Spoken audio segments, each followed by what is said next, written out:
The LSU Tigers entered the NCAA Final Four as overachievers and walked out of the national championship game with the title. From the onset, you could tell they were hungry to prove all of the doubters wrong, and they shined brightly, throttling the Iowa Hawkeyes 102-85. The team was on a high, even going into the next season, and things couldn't possibly look any better for the team up until that point. And then this happened.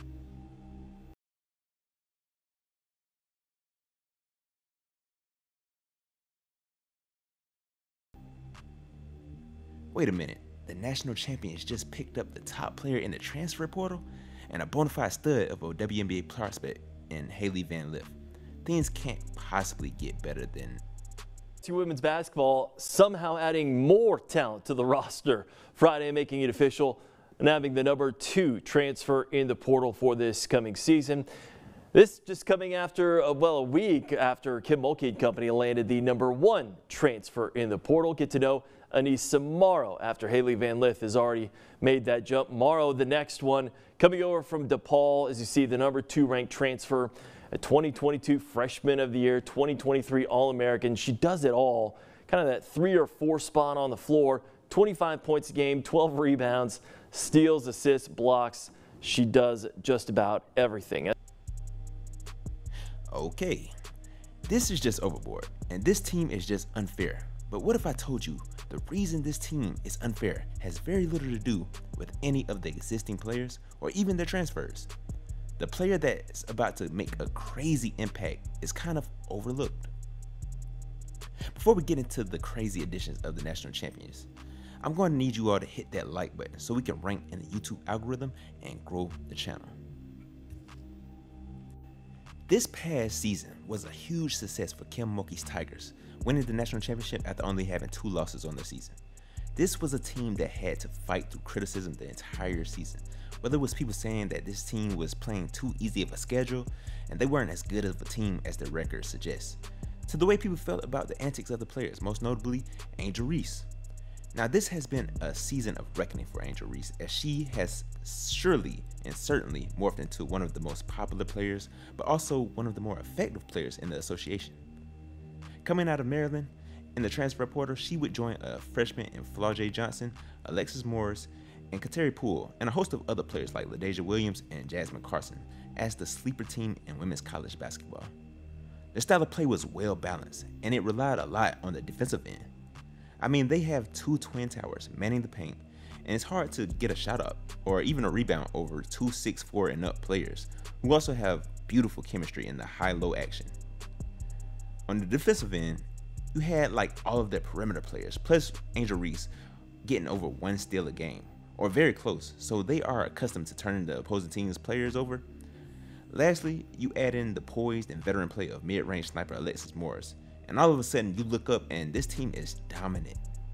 After the championship, we've seen this team part with some of the key contributors on the squad, starting with Alexis Morris, then LaDasia Williams, and Jasmine Carson, all 3 of which had great games in the championship. Then of course the big news dropped. With Morrow and Van Lith in the fold, people have already been writing LSU into that championship slot, and it's well deserved, but I would venture to say it may not be about as much as people are saying it is with the transfers, but possibly because of the recruits. You see, while people were sleeping, Mulkey also did a very good job with recruiting and ended up having the #1 recruiting class for next season. They were able to pick up Janae Kent, Angelica Velez, and 6'5" Aaliyah Del Rosario, who will be a beast for them, but none quite as dynamic as the 6' Mikaylah Williams. With Mikaylah Williams, you're not only getting the top prospect in the country, but you're getting a 6' combo guard that puts other combo guards to shame. You're getting a player who moves are next level shifty, and she's able to really shake defenders out of the shoes.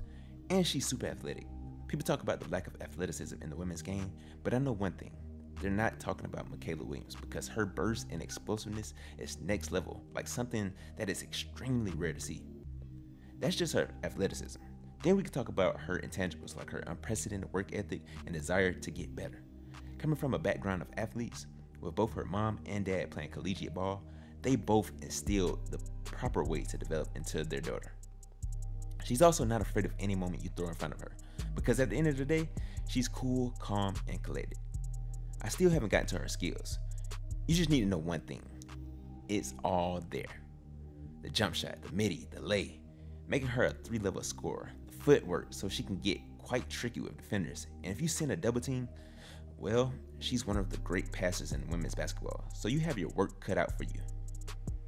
If I'm a competitor and contending right along with this LSU team, it's Mikaylah Williams that I fear the most. Ultimately, the reason she instills fear in a lot of coaches is because, first of all, her skill set that I laid out earlier, but it is also where she is at. This LSU team is a talented team with players that are superstars in their roles. All they really need is an engine, and I feel like Mikaylah Williams can be that engine of this team. When I say engine, I mean the player that gets the team going with inspiring play. A lot of people call this the heart and soul of the team. While this team has plenty of people that fits the bill as far as being the heart and soul of the team, like Angel Reese, Aneesah Morrow, Hailey Van Lith, and even Flau'jae Johnson, because of their larger-than-life personalities. I feel like it is Williams that will have a heroic playstyle rather than personality, and it will be able to bail this team out if they ever need it. Now, on one hand, it's easy to say, okay, she's good and she's just another good piece on an already good team. But if you take a closer look, we actually don't know how ready she is. The thing about it is, she is super talented and projects to be a great prospect for the WNBA, but that is years down the line. How good can she be right away? That's what makes it scary, because we already know this LSU team will be a contender regardless of if she's ready or not. But if she indeed comes in as the player I think she can be, we're talking about something that is almost unreal. In that case, it would be like giving James Harden or Luka Doncic a stacked team to lead. The reason I brought up those two players is because she fits that mold as a big guard that you can put at the 1 or 2 that can pretty much do it all and lead a team with scoring or playmaking. Super athletic as well. LSU was good all year, and it was their guard play from Alexis Morris who kept them steady and helped them close out games over and over again, as we seen most recently in the championship game. I feel like that shows how much Kim Mulkey really believes in her guards and how much she will end up relying on them this season. Although they got Aneesah Morrow, who is a great rebounder, they will still likely be smaller now that LaDasia Williams is out of college and Angel Reese will probably be slotted at the center. This will lend itself to a faster play instead of the half-court high-low action they are accustomed to playing, although I still expect to see some of that with Reese and Morrow.